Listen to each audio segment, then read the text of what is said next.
E a violência contra os idosos é tão comum, infelizmente, que junho foi escolhido como um mês de combate à violação dos direitos da pessoa idosa. É o chamado Junho Violeta. Sobre esse assunto, a gente vai conversar agora com a coordenadora do Centro de Referência Especializado de Assistência Social de Limeira, é a Joyce Campos. Bom dia, Joyce. Muito obrigada por aceitar o nosso convite para que a gente possa debater sobre esse assunto tão importante que, infelizmente, esses números, né, esses dados só aumentam em relação à violência relacionada aí aos idosos, né? Muito bom dia. Muito bom dia a todos. Agradeço o convite. Nós do CREAS estamos sempre à disposição de vocês para falar sobre esse assunto e realmente é muito importante falar sobre a violência contra os idosos, porque infelizmente existe na nossa sociedade. Exato. Inclusive o dia de hoje, 15 de junho, é um dia destacado aí para essa conscientização, né? Esse combate à violência contra os idosos. Joyce, a gente pode dizer que nesse período de pandemia, esses 2 anos que a gente vivenciou de isolamento social, essa violência contra o idoso acabou aumentando também? O CREAS, ele continua atuando, né, de forma muito intensa, mesmo durante esse período de pandemia, de afastamento social. E, infelizmente, o que a gente entende hoje e percebe é que a violência, ela aumentou dentro do contexto familiar. E a violência contra a pessoa idosa, assim como as violências contra outros, crianças, mulheres e etc., elas acontecem, na sua grande maioria, dentro da família. E o isolamento social contribuiu muito para que isso aumentasse e, pior, para que isso se perpetuasse.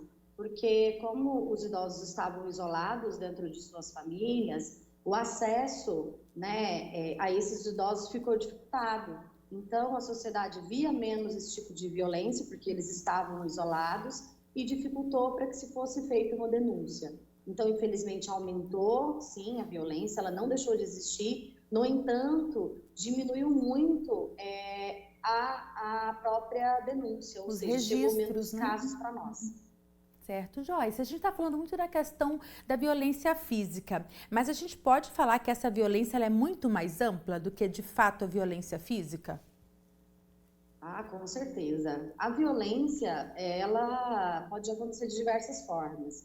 Na grande maioria, ela vai começar com uma violência psicológica, né? Que muitas vezes é muito mais grave do que a violência física, pode trazer muito mais prejuízos. Pode acontecer na forma de negligência, que também é gravíssima, a negligência à saúde desse idoso, ao cuidado desse idoso, né? Aos cuidados básicos dele, e pode gerar até a morte, essa negligência. O abandono de fato, né, que leva aí ao acolhimento, a violência patrimonial, ela é muito recorrente, né, quando a família usufrui dos bens, dos recursos financeiros desse idoso, mas que não dá os cuidados que ele precisa. Pode acontecer até o cárcere privado e o abuso sexual também. Você falando, a gente vai. A cada fala que você traz, a gente vai ficando mais chocada ainda, especialmente quando a gente lembra o que você falou no início aqui da nossa conversa, que é esse tipo de violência, todas essas violências, né, grande parte acontecem dentro de casa. E aí é muito mais delicada a questão da denúncia. Às vezes esse idoso não tem nem como fazer essa denúncia.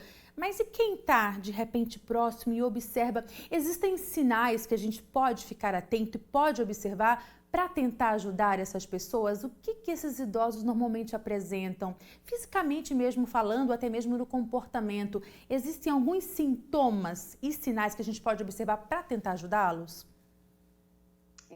É muito complicado romper com o ciclo de violência, porque quando há violência dentro do contexto familiar, é um pacto familiar. Esse idoso também, ele é difícil sair dessa situação e até mesmo se fortalecer para poder estar falando que é vítima. Esse idoso muitas vezes não se reconhece como vítima da violência, mas sim, é possível, né? Eu acho que perceber aí, quanto maior o isolamento desse idoso, quanto maior, né, ele se esconde ou ele está isolado, maior a possibilidade de ele estar sofrendo uma possível violência, né?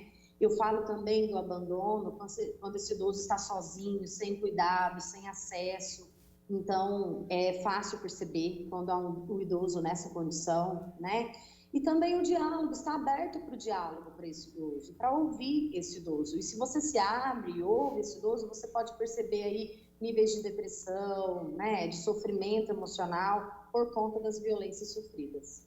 Perfeito. Joyce, quais os canais de denúncia que a gente tem a nível local, ou até mesmo a nível nacional, já que a nossa programação também abrange o país inteiro e outros estados? Existe um canal que a gente possa fazer essa denúncia, tanto o idoso quanto alguma outra pessoa que veja esse idoso sendo vítima, que você bem pontuou, às vezes o próprio idoso nem se dá conta que está sendo vítima de violência. Há um canal que a gente possa fazer denúncias? Sim, com certeza, e canais assim muito seguros. Nós temos o Disque 100, tá? É muito simples. Discou 100, essa ligação, ela vai ser gratuita, ela vai ser gravada e vai ser uma ligação totalmente sigilosa, onde o registro não vai registrar aí quem está ligando, quem está fazendo a denúncia, né? No Disque 100 você passa todas as informações e pode estar fazendo a denúncia e vai chegar aí para os órgãos, né, de defesa desse idoso. Então, vai ser encaminhado algumas vezes para o Ministério Público, delegacia, pode ser encaminhado para o Ceprosom e por diversos, né, para diversos setores aí, saúde, etc. Você também pode fazer uma denúncia direto na DDM, né, que é a Delegacia Especializada, e também uma seccional durante o fim de semana, você pode fazer a denúncia, o boletim de ocorrência direto na delegacia. Muito obrigada, Joyce, pelas suas informações, por trazer essa clareza para o nosso público, por pontuar esse assunto tão importante e por nos dar também essas várias opções para que a gente possa combater da melhor maneira possível, denunciando mesmo, sendo que a gente vai estar ali completamente resguardado, né? Muito obrigada e um excelente dia para você. Eu que agradeço, eu gostaria de aproveitar a participação, dizer que o CREA sempre faz ações durante esse mês, né, de Junho Violeta, para poder combater e prevenir a violência contra os idosos. E no final desse mês, o CREAS vai estar fazendo aí algumas formações para a rede de serviços, que em breve vocês vão estar sabendo aí data e etc. Nos informe mesmo, que a gente faz questão de divulgar aqui para quem nos acompanha. Joyce, muito obrigada, ótima quarta-feira para você.